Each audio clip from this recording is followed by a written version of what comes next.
Thank you so much, Council President Nephew. And good evening, everyone. And thank you for being here tonight, and welcome to the 2026 State of the City. I know personally, I always find it rewarding to see such a strong turnout from across our community. Residents, business owners, neighborhood leaders, city staff, nonprofit partners, and others who all care deeply about the future of Duluth. Tonight we'll have the opportunity to recognize an outstanding city employee. We will add a new citizen to our Duluth Hall of Fame, and we will recognize several great neighbors from throughout our community. But before I get started, I want to also highlight and thank several people who have helped make tonight possible. Again, thank you to Councilor Klana for welcoming us to your district this evening. In each State of the City address, we've asked the district councilor to speak about their district and welcome you all, and I think you did an exceptional job of highlighting District 4 and also personalizing it from your experience here.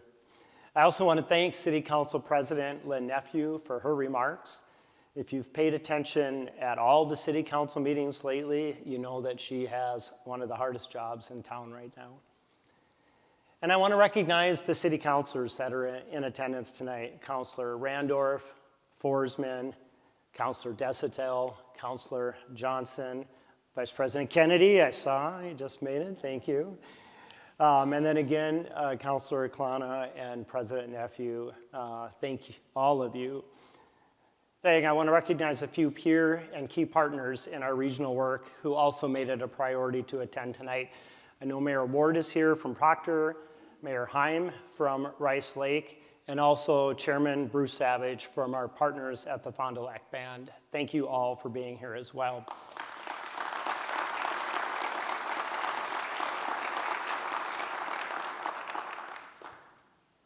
This is an extraordinarily challenging time to be in public service at any level.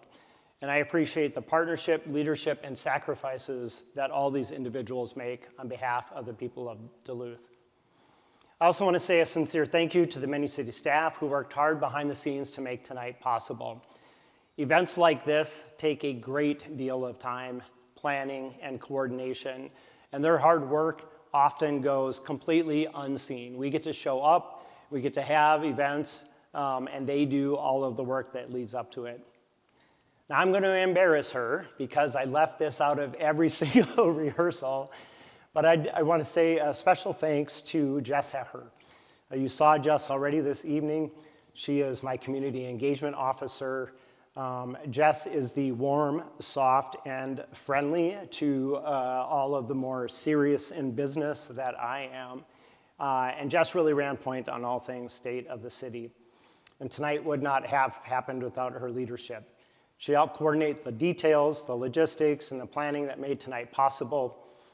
She even brought her husband along, and her daughter might have been one of the volunteers out greeting you. Believe it or not, giving big speeches and public presentations is not my favorite thing in the world. I'm an extrovert in an introvert job, and Jess is so helpful with that, so thank you, Jess. I'm grateful for your leadership, your hard work, and all of your support. And I want to thank especially, and Councilor Klana, thank you for highlighting this, the students, faculty, and staff of the Lincoln Park Middle School for welcoming us into your building tonight and for being such wonderful hosts. It's fitting that for the third year in a row we are gathered in a school. We were at Denfeld, and then we were at Ordine East, and now we're at Lincoln Park Middle School. Because tonight I hope to spend some of my time doing a little bit of teaching, which is how I've spent most of my adult life. And finally, I want to send a thank you to the Denfeld Chamber Orchestra, who started our evening with the wonderful prelude music. It sets a great tone, and we're fortunate as a community to have the talent and dedication of these young musicians. And Jess and I both discovered beforehand that we're all bass players at one time in our lives. So let me start with this. Duluth is strong. We're a resilient city with extraordinary natural assets, vibrant neighborhoods with unique identities, committed public servants, and people who care deeply, you heard it already this evening, about this place. From third-generation Duluthians to brand new ones who just moved here. But friends, the state of our city is being tested. It's being tested by serious underlying fiscal challenges that have been building for years. Aging infrastructure, deferred maintenance, rising service costs, and flat revenues. We're a post-industrial Great Lakes port that has too much of just about everything, and that bill is coming due. As I was saying, it's also being tested by something mayors and elected officials across this country are seeing right now, a growing lack of trust in institutions, the spread of misinformation and conspiracy theories, and challenging behavior in our public spaces from both ends of the political spectrum. It is something that is increasingly making these spaces feel unwelcome and at times even unsafe. I know the state of the city should be uplifting and bright and full of soaring rhetoric and promises for multi-million-dollar fancy new everything. But for as long as I have the opportunity to be your mayor, I want to do a few things. I want to do the hard work and tackle the tough challenges that are before us. I want to be honest with you about what we are facing as a community. I want to work to educate you about why we are facing these challenges. And I want to put policy and process over politics. So tonight, I'm going to talk honestly about where we are, about the challenges we face, and about the choices in front of us. The decisions facing Duluth require us to look at things differently. They require us to rethink long-standing assumptions and resist the temptation to just keep doing what we've always done in the way we've always done it. That's the easy button, but the easy button is the wrong one to push. So tonight, while we're together, let's do a couple things. First, I want to provide a midterm update on the 5 big issues. These were the community's priorities when I ran for office in 2023. And they came from over 1,500 one-on-one and small group conversations. They were the big issues that shaped the campaign, that helped bring me into office, and they continue to be the strategic priorities for our administration. And second, I want to walk through the fiscal realities facing Duluth. I mentioned aging infrastructure, deferred maintenance, rising compensation and benefit costs. Having a shared understanding of our fiscal reality is a critical starting point for any honest conversation about our future. I've already mentioned that we have to be willing to do things differently and try something new. So trying some things new, even when it makes us uncomfortable. And that goes for me tonight with the State of the City presentation. You know, the norm is to stand here at the podium for the next 45 minutes and talk at you. But the truth is, as I mentioned before, I spent most of my life in the classroom, and I'm much more comfortable in that setting than at this podium. So tonight I'm going to take a risk and shift into a little bit of Teacher Roger mode. I want to walk through a few slides and take a little time to explain the issues and the numbers behind them. My goal is not to overwhelm you with information. It's simply to make sure we're all working from the same set of facts. Because math is hard. And Duluth is facing some hard math in 2026 and beyond, which again means we can't just keep doing what we've always done in the way we've always done it. And as I think you'll see, there's simply no property tax large enough. So with that, let's dig in, and I'm going to step away from the podium. So, great, thanks, Britta. We have a basic mission at the City of Duluth. It's to provide effective and efficient core city services at a tax rate that both our residents and businesses can afford and sustain.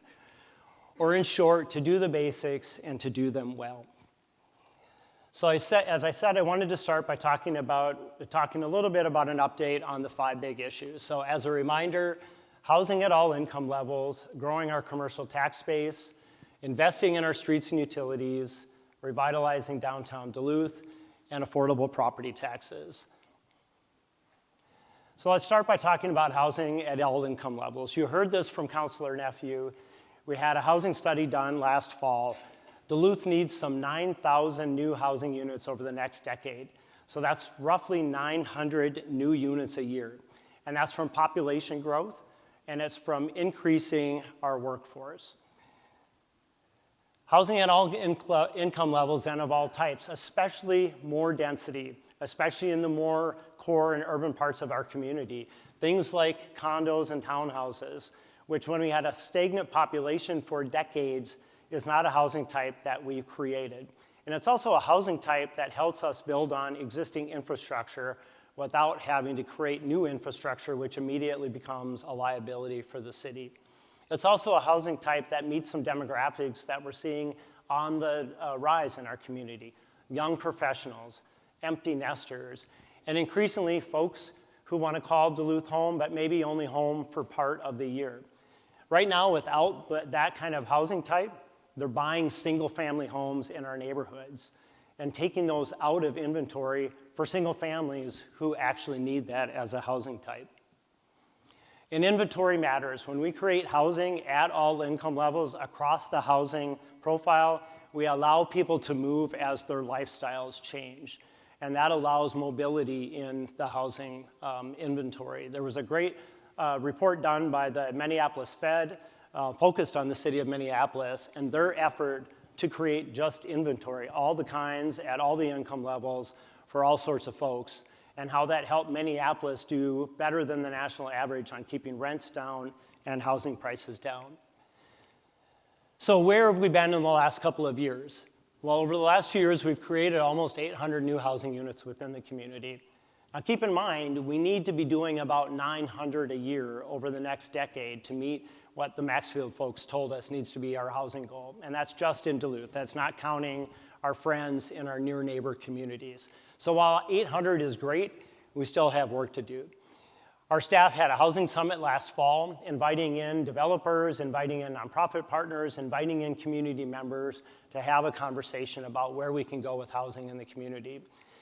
And we have in the pipeline some key projects that are going to help bring more inventory online this year. Of note, the Urbane project in Lincoln Park, which sat boarded up for almost 2 years, will finally be open to residents this year. The Lakeview project downtown will also. Acres on Arrowhead, one unit is full, they're renting the second, and the third one's under construction. And then exciting 115 townhomes as part of the Aris development right off Central Entrance, a product that we need, done with no public dollars, completely with the developer. And what I love is our staff will say it was a great developer to work with, and the developers talked about how much they enjoyed working with our staff. Some challenges: our population is growing again. After decades of being stagnant, we have now added somewhere in the neighborhood of 1,500 new residents in the community. But without additional housing, what does that do? It puts more pressure on the housing stock that we currently have. Cost pressures, we're all living through inflation, and that applies to building things as well. In fact, construction is more. It's about 18% over the last couple of years versus 13%. To our near neighbors, we're geographically bound. We have Proctor, we have Hermantown, and we have Rice Lake, who share borders with us, and Lake Superior on the other side. Duluth is unique, and it is the only regional center in Minnesota that can't just go out and annex new land. Nor would we want to. It just increases the cost of that infrastructure. We have to look at the land that we already have within our 26-mile by 8-mile wide community. Where do we have opportunities? We have great opportunity downtown as we look at trying to convert commercial to residential, the former Central High School site, and we have the ongoing conversation about the future of the former Lester Park Golf Course. Growing our commercial tax base. In Minnesota, what most folks don't know is that commercial pays about 2/3 of the bill. We have always been a small P progressive state. So our business community pays most of the property tax, not residential. But when residential isn't growing, that means we need even more, or when commercial isn't growing, that means we need even more from residential to make up that difference. So when we grow our commercial tax base, we're able to provide additional revenue for core city services without increasing the property tax levy. And that's when you hear us talk about new growth. That's adding more tax base to our tax revenues without having to raise the property tax levy. So how has Duluth been doing there? We've seen significant manufacturing sector growth. In fact, every manufacturer in Duluth would tell you that they would add more if they could, but they can't find the employees, and they can't find the employees because we're not providing the housing for that. We have this significant $300 million investment in the Sofadel plant. What's especially exciting about the Sofadel project is, number one, it is now making finished product in Duluth. That paper plant that many of us know was on death's door for decades at a time as the paper industry saw substantial shifts, now making finished tissue paper, napkins, paper towels, things like that in Duluth, being stored in Duluth. If you've seen the 13-story warehouse that's going up, and then using Duluth's transportation connections, it's rail, it's road, the water, and potentially even the airport to shift that product throughout the upper Midwest and as far as New England. Our Atlas business park is almost full. So that presents one of our challenges, finding more commercial sites. We talked about the need for more housing for our workforce. And then some of our great opportunities. Increasingly, our geography and climate. Cold climate is an advantage. We have an advantage of being a place that doesn't have tornadoes or earthquakes or tidal waves. We are a transportation nexus, as I mentioned. And seeing that next step of technology combining with manufacturing, businesses like BotCrew that are autonomous terrestrial, that are pulling cable under solar fields, that are the automated forklifts in warehouses and things like that. Because of our geography and climate and our transportation nexus, they are choosing Duluth to be their home. Streets and utilities. If you drove here, you know that our streets are in tough shape. And this is the time of year when we notice it most because this is pothole season. So what most folks may not know is the city of Duluth is responsible to plow, repair, and maintain 477 miles of road and street and alley within the city of Duluth. Now that's only counting 2-lane sections. If you count the sections of road that are 3 or 4 lane, that number goes up to 585 miles. Significant number of streets that we're responsible for in the city of Duluth, 26 miles long by 8 miles wide. Now the cost of maintaining that, if we're just talking pothole filling and crack sealing, the little tissue and tar that goes down to help seal asphalt, $31,000 per mile. Resurfacing, so that's chewing the top up and just putting it back down, $700,000 per mile. But a complete street rebuild, which is what many of our streets need, where we actually dig all the way down and redo all of the underlying infrastructure, and usually repairing the underlying water and sewer lines as well, $5 million for 1 mile. $5 million for 1 mile. And again, 585 lane miles that we're responsible for in the city of Duluth.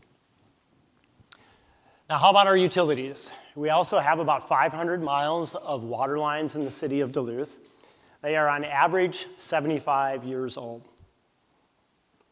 50% are more than 80 years old. You may remember a major water main break in under Grand Avenue in West Duluth that took out 4 lanes of traffic. That was original pipe laid down in the late 1890s that failed. On the sewer side, we also have about 500 miles of underground sewer lines in the city, and they are on average 60 years old, with a third of those being over 80 years old. And you might recall a sewer line failure that allowed raw sewage to go directly into Chester Creek near the park. I know Dave Schaefer is here tonight. Thanks, Dave, for coming. What is the water and sewer line expectancy for well-maintained lines? 70 years. So we're confronted with the reality of a system that in many cases is beyond its expected life. So how are we doing on trying to plug away at that? Over the last 2 years, we've repaired 36 miles of street within the city, 36 against that larger number that I shared with you earlier. We're trying some new models. Where is it that we can actually shrink that infrastructure or use it differently so that we're putting people over cars and trying to create a system that might be less costly to maintain over the long run? Skyline Boulevard near Anger, great example, citizen-led and has been incredibly popular. It's so unpopular that it's, I think, a challenge for our staff to look at where there are other opportunities to do that. The 6th Avenue East rebuild, Kudos to the advocates who are working on that project. When it opened, it instantaneously overnight took a 4-lane road that really divided a neighborhood in half, and frankly was the remnant of a system before the freeway that was meant to move as many cars as possible, as fast as possible, out of our community, right through the middle of a neighborhood, and turned it back into something that felt more like a city street and something that felt more uniting. One of my favorite emails this year was from a mother who talked about how she finally felt like it was safe to walk her kids to school over 6th Avenue East again. We've replaced 2,400 lead lines so far. We're on schedule to do about that number again this year, which should get us about 2/3 of the way done with what the city needs to get done. We're working on the regional water treatment plant. You've heard us talk about that as a major legislative ask at both the state and the federal level.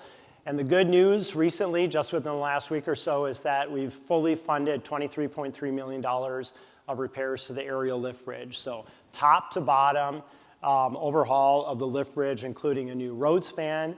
And if you walk or run over the aerial lift bridge, exciting new sidewalks that will be less dangerous for both folks in our community with ability challenges as well as just tourists that aren't paying attention to where they're going. Again, challenges are aging infrastructure, decades of deferred maintenance because we simply didn't have the money. Our climate and weather don't always work in our favor. And the infrastructure. We had infrastructure that was built for 107,000 residents, Duluth's peak population, back before 1980, and we're now at around the 88,000 mark. So arguably about 20% excess capacity. Our opportunities are to prioritize maintenance, to rethink that existing inventory, and think of how we can use streets and sidewalks and that other physical inventory differently, and to look at higher density and reuse of that existing infrastructure. Where can we meet housing needs with existing infrastructure that, again, doesn't require us to build new and immediately increase another liability? Let's talk a little bit about downtown Duluth, one of the places that we continue to just be challenged post-COVID and rethinking what a downtown looks and feels like. Again, this is across the nation. This is not unique to Duluth. We're seeing less foot traffic, we're seeing underutilized commercial space, and we're seeing safety and cleanliness issues that come along with that. Now, the exciting thing is that downtown began commercial, it began retail, it then became commercial and professional, but its future is residential. I'm going to give you a couple things that I would encourage you to read. One of the books that I'm about halfway through right now is called Walkable Cities, and it argues, and I buy this argument, that downtowns and more dense urban environments are where a lot of folks want to be able to not have a car, to be able to not have to rely on that private mode of transportation, to be able to walk to things, to walk to a coffee shop, to walk to a restaurant, to walk to work. And we have an amazing downtown that still has the character and architecture that many downtowns have lost due to urbanization. And that downtown is also adjacent to the lake and to so many of our public amenities. The challenge we have, of course, is that we've over time chosen to sever that downtown with infrastructure from that adjacent water front and other amenities. But downtown's potential is to help us meet our housing needs, that 9,000 unit goal that we need to meet. It's also that opportunity to do the higher density that we know we need, that folks want within our community and it doesn't currently exist. We currently have, and I think folks are surprised to know this, about 1,400 units of housing in the core downtown, Mesaba to 10th Avenue East, 4th Street, down to and including Canal Park. So that's significant. But what's exciting is we have the potential for another additional 1,500 units, especially through conversion of underutilized commercial space into residential. Where have we made progress? The Imagine Downtown Duluth gives us a blue plan. Lots of stakeholders came together for that.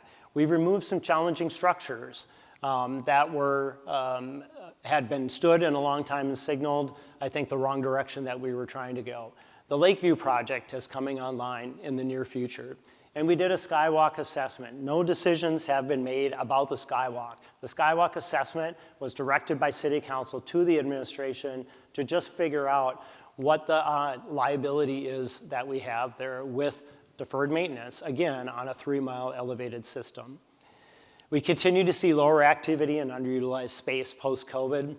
We have perceptions, and frankly, friends, I would say we are our worst enemies on this. The narrative that I will see online about downtown is not the narrative that I feel spending a lot of time downtown. There are definitely challenges, and we have folks in our community that are struggling, but they are not safety issues. There are folks that are looking to connect with services, and we have some great service providers. I especially want to call out Damiano and Chum and UGM and Katie Hogland in particular, who is leading that team and providing much needed care and support. One of our challenges is 83% of that property is privately held. And just like everyone in this room who might own your own property, you have a lot of decisions that you can make with that. We can't just go say, hey, you've got a building that's a third less used or a half less used, you're going to turn it into residential or commercial and residential. Property owners have the ability to say, I'm okay with that. Maybe it's paid for. Maybe half is all I want, and I'm waiting to see what happens in the market. But our opportunities are residential. We have an amazing opportunity with the First Street corridor from Essentia's new hospital back over to the government center. You know, Michigan tends to be our business street downtown. Superior tends to be our commercial street downtown. First Street, I absolutely think, can be our residential front yard of a new downtown neighborhood. And then again, the UGM relocation to be closer to other social services and better coordination from our unhoused service providers downtown. And then finally, affordable property taxes. So many Duluth residents will tell me, because no matter what happens on the property tax statement, City Hall is the one who gets the calls, and usually it's the mayor's office. My property taxes have doubled in the last 10 years. And my response to them is, at least. Honestly, probably more. And that's a combination of a couple things. First of all, we've seen rising property values. As our population has grown and we've not added significant new housing, property values have increased. In fact, we've seen about a 54% property value increase in just the last handful of years within the city of Duluth. We also went through a decade of 9% on average year-over-year property tax increases on just the city portion, and you'll see the city is not your entire property tax bill. So my property taxes have doubled in the last 10 years, probably more than that. And we can see that in the city's revenue. So in 2014, the city of Duluth collected $22 million in property taxes, and in 2024, that number was more than double, at $45 million in property taxes. We did do the first 0% property tax levy in a decade in 2024 just to pump the brakes and allow folks to try and catch their breath on those rising costs. Affordability, as we know, as a nation, is a challenge right now. In 2025, we proposed a inflation only, looked at the last 12 years of the Consumer Price Index, an indicator of inflation within the economy, and proposed that as a reasonable increase for the city levy. The city council, who has an important role to play in this process, decided to bump that up a little bit more, but it still came in at just over 3%. Ongoing challenges. I'll show you this in a pie chart in a second, but friends, a third of the city revenue comes from local government aid. That's money that comes from the state. If you're a professional sports fan, it's revenue sharing. And this is the most politically volatile part of our budget. It's a part of the budget we don't have any control over. The good news is in the state's last 2-year budget, it decided to not cut LGA, but it also didn't increase it, which means given all of the cost factors in the economy, the effective buying power of that 31% of our budget went down. Our expenses are outpacing our revenue, and I'll dig into that a little bit more in a minute too. Our opportunities, again, to expand the commercial tax base. When we can grow our commercial tax base, we add more revenue at almost a 2-to-1 or more ratio to our residential. And partnering. Our friends from our near neighbors are here. I am so grateful for Mayor Heim, for Mayor Ward, for Mayor Boucher. We have been willing to sit with each other on a quarterly basis and talk about our communities, talk about our community services, and explore ideas of where we might be able to work together, because we know that our residents all live within a 10-mile radius. Collectively, we're over 55% of St. Louis County's population, and generally they want the same services and care a little bit less about who provides them than that they're there. So thank you, Mayor Ward, and thank you, Mayor Heim, for being here tonight. As I mentioned, we're doing pretty well on the property tax side of things. So that's Duluth on the left. The 1.7 represents new growth only in 2024. The 4.9% represents new growth plus that levy that I mentioned. And you can see where we rank with a couple other regional centers in Minnesota, with Minneapolis and St. Paul. Bloomington is always an interesting comparison for us. They're roughly the same population now. For those with long memories, Duluth for the longest time was the third largest city in the state of Minnesota, and we've now fallen to fifth. And we're a little bit away from falling to sixth. But the interesting thing about Bloomington is they're literally half the geography we are. So they have half the infrastructure, less police stations, less fire stations, less miles of road. In fact, they're under 400 miles for total miles of road versus our almost 600. And then St. Louis County, who is an important partner and also somebody that is on your tax bill. So I just wanted to highlight, I always take every opportunity to let people or remind people that the city of Duluth does not get every single one of your property tax dollars. In fact, in the current levy, we're getting about 26%, with 1% being the dedicated property or park levy. And it's important to remember that one of the challenges we have with the dedicated park levy is it's flat. It doesn't adjust for inflation. It hasn't gone up in dollar amounts since it was first implemented under then Mayor Don Ness. So each year it actually goes down as a percentage of the property tax levy and buys less. You can see the school district, they're having a tough budget conversation tonight at the school board meeting, making up about a quarter, and then the county and a couple of the authorities who have tax levy making up the remainder of your bill. So I always kid our partners at the county because I think the city gets most of the inquiries about property taxes, but most of your property taxes actually go in the city of Duluth to St. Louis County. And then what do we spend money on and where else do we get revenue? So on the expense side, we're a people business. You know that if you've interacted with City Hall. 83% of what the city of Duluth spends money on is people. It's wages, it's compensation, it's overtime, it's healthcare benefits, it's retiree healthcare benefits. Far and away our number one expense. And on the revenue side, I mentioned local government aid. Our second largest source is property tax. And then our third largest source is our 1% sales tax, something unique to the city of Duluth. Those three revenue sources combined are 3/4 of where the city gets revenue. So a takeaway from that is working on things like fees for service and some of those other areas is important for us always to consider in a budget, but it doesn't really make much of a dent when we look at our overall revenue. And by department, public safety, 49%, almost half the city budget is police and fire. Add in public works, so streets and utilities, and that brings us up to 60%. Back out that transfers category, and everything else the city does is less than 1/3 of the budget. So here's one of the challenges we're facing. Our expenses are growing at 5% a year. That's primarily compensation and benefits, while our revenue is growing at roughly 1.5% a year. That's new growth in the property tax base. 1.7% one year, 1.4% last year, but roughly about 1.5% each year. Anything else above that 1.5% comes from an increase in the property tax levy, something that folks are very sensitive to. Last year we addressed a $7.3 million budget, $7.5 million budget deficit. And with hard work of staff and support from the city council, we did that without any noticeable impact on outward city services. So real kudo to our finance team who brought forward innovative solutions for us to do that. But many of them were one-time solutions. So this year, we already know that we're heading into this with a $5.5 million budget deficit. Again, rising wages and compensation, 83% of the expense side of the ledger.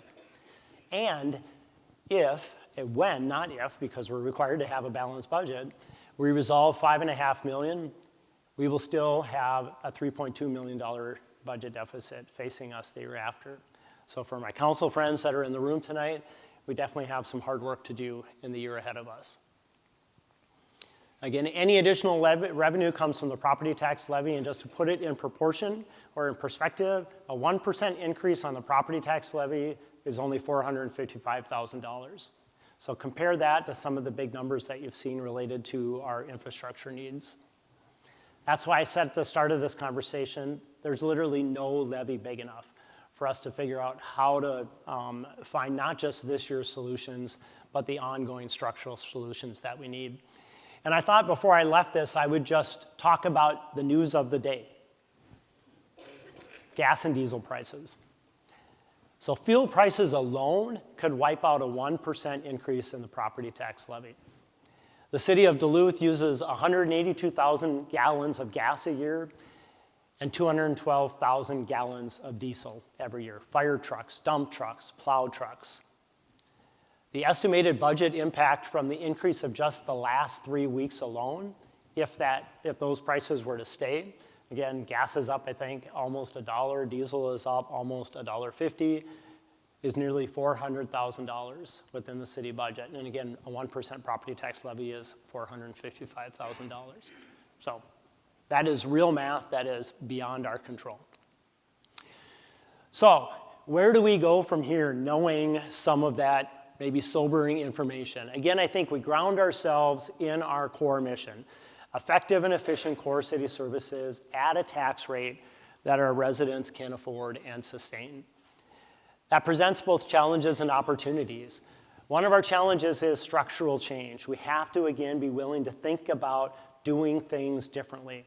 Not just the same thing we've always done in the same way we've always done it with just less revenue, less people. That is unsatisfactory to our residents, and it sure is taxing for our staff who continue to try and just do all the things with less resources. That means setting budget priorities. That means being open to new service delivery models, whether that's something the city of Duluth is doing or it's something that we do in partnership. It's thinking as a region. In 1960, Mayor Ward, you'll laugh, Mayor Heim, you'll laugh because you've heard me say this before. In 1960, Duluth had one neighbor, Proctor. The city of Rice Lake didn't exist, the city of Hermantown didn't exist. Duluth functioned not just as a regional center, but as a super center, a city that provided services for a huge geographic region. But we fast forward, and we now have 3 neighbors that share a border with us, and together we're almost 120,000 people within those 4 communities. 55% of St. Louis County's population, even more of the county's tax base. So we have to be willing to look at and do better with partnerships. With the school district, with St. Louis County, we've done a terrible job of inviting the county in to be partners with us on various things that happen within our 4 communities. With our community partners, our nonprofits, with our business community, with our faith and civic communities. Anyone who's willing to partner with the city of Duluth, we need to be in a position to say yes. And for many years, we haven't been open to those partnerships. We've been the subject matters, we've been more comfortable with having complete control of the programs that we're doing, and that's not sustainable. Those partnerships are how we're going to be able to move forward. So thank you for indulging me on a little bit of a walk through what I think is some of the critical math that we have facing us. The bottom line that I'm hoping to leave you with tonight is that the math doesn't work if we promise everything without also acknowledging the trade-offs. So friends, we can't say things like balance the city budget with cuts, which I hear all the time when we talk about property taxes. But at the same time, say public safety is our top priority. As we discussed tonight, half the city budget is our police and fire department. Add in public works, and you're at almost 2/3. So everything else, finance, planning, economic development, facilities, property, parks, the library, our legal department, Everything else is less than 1/3 of the city budget. When we talk about budget cuts, we need to be honest about where those cuts would come from. Because the largest part of our budget is the same thing that people consistently say they want protected or even expanded. You can't say I want a new 300-acre park without also saying I'm okay with a subpar park system. Right now, we have 162 named parks, 11,000 acres of public green space, miles of trails, playgrounds, bridges, sport courts, say that fast, and skate parks. And combined, I didn't have a slide for this, we have $112 million in deferred maintenance within that system. We should be spending as a community about $7 million every year just to properly maintain what we already have. But in 2025, we spent $4.8 million from both general fund and the dedicated parks fund. And that covered everything, not just maintenance, but our staff, salary, and programming. So we're not coming even close to what we need to be doing to maintain the system that we currently have. You can't say, I want a new downtown public library without also seriously considering it being a regional library. To replace the downtown existing library today would cost $81 million. That was $72 million just 3 short years ago, but again, inflation, 13%. And as I mentioned before, probably higher because construction is coming in at more like 18%. And we have to be realistic about the state of Minnesota stepping in. Recent bonding bill trends don't suggest that the state's going to be a partner on this. It suggests that we're probably on our own. But the 4 communities of Hermantown, Rice Lake, Proctor, and Duluth making that ask collectively, that's a chance for success. I would argue that you can't say I want dramatically better streets and utilities unless we're also willing to talk again about having a street and sidewalk assessment. Before 2019, street and sidewalk assessments were routine. And then we added the sales tax. And that helps, but it helps especially in capturing revenue from our visitors, our non-residents, the folks who spend time in Duluth and use that infrastructure but don't pay for it. Our population is roughly 88,000 people, but on any given day, there's a third more than that in the city of Duluth. And in the summer, it's closer to a half more than that in our community, using those streets, using that infrastructure, not paying for it as property tax or business owners. Plus property owners benefit directly from new streets and utilities. It increases property value. That's why that has always been a part of the city, of how cities pay for that kind of work. If street and sidewalk assessments are permanently off the table, then we have to be honest about what that means. Slower progress on replacing tough sidewalks and bad streets. And finally, you can't say, I don't want Duluth to grow, unless you're also willing to say, I'm okay paying 15 to 20% more in property taxes every year, because that's the alternative. That's the tough math. We're an aging city with aging infrastructure, and those costs compound each other every year.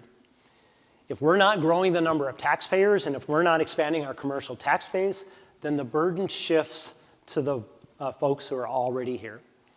And in a city with an older than average population, with a lot of folks on fixed incomes, and with a lower than state median average income, that's a serious financial constraint for many of our homeowners. Strategic growth isn't about growth for growth's sake. It's about stabilizing city finances. It's about spreading costs, addressing deferred maintenance, and still having the ability to make some strategic investments, all without asking residents to absorb year-over-year double-digit property tax increases.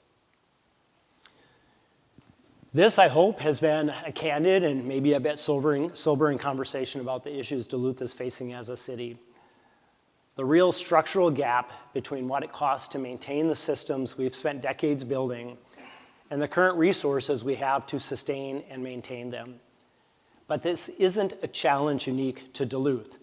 It's a long-term pattern that older communities across America are confronting.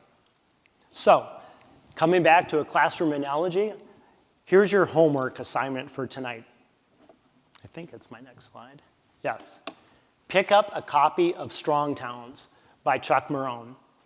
It's a practical look at how cities like ours got here, and more importantly, how to think differently about growth, investment, and long-term financial resilience. You know, our city leadership team had a chance to read this book, and the author, Chuck, came and spoke to our team and worked with us. Fortunately, he is from Reinert, so it wasn't very far away. And the principles are ones that we're embracing within City Hall, but they have to be embraced by folks in our community beyond City Hall. Over the next 6 months, I would love folks in our community to take the time to read this book, to talk about it with neighbors, and to think about what it might mean for Duluth and for our built environment. My goal is to bring Chuck back sometime this fall to have a community conversation about what these ideas could look like in practice in our community, and how we can build a city that is not only strong today, but financially sustainable for the next generation. Now, in closing tonight, I want to touch on another challenge, one that may be even more significant and testing than the fiscal one we face. And that's the loss of civility and respect and tolerance and humanity. Civility, respect, and the kind of community we want Duluth to be are not just the responsibility of our elected officials. They are shared responsibilities. They belong to all of us because we as a community are that antidote. You know, Duluth has something many places have lost. We're a big, small town, and we know that. We love our neighborhoods. We love how unique they are. We love kidding each other about being from the east or being from the west or living over the hill. Or if you're a Park Pointer, you're your own unique identity down on the point. We see each other. We share this place. We thrive on our relationships. That means we have the ability, and I would argue the responsibility, to do better. We can be the ones that don't follow the national trend, but instead lead from the local level, to choose a different path. You know, I recently heard a commenter say that we've stopped finding common ground because we've just stopped looking for it. So let's leave tonight with a commitment to listen before we label, to choose to disagree without dismissing or worse, demonizing. Let's choose to look for where we agree instead of focusing on where we don't. Let's choose to intentionally look for common ground, even when it's not easy to see. I've talked tonight about the challenges facing Duluth, and they're real. The math is real, and they are not somewhere in the undefined future. They are now, this year, this budget. The decisions that we, the City Council, myself, us as a community will have to make will not be easy. We will either pay substantially more for things, or we will do fewer things. What is not an option is to do nothing. Continuing to do what we've always done in the way we've always done it, the status quo. And hopefully I've helped show tonight that there is simply no tax levy big enough to help us avoid difficult choices. Friends, I love this community with a passion. I have spent 21 years in service of one kind or another to Duluth. I am passionate about Duluth.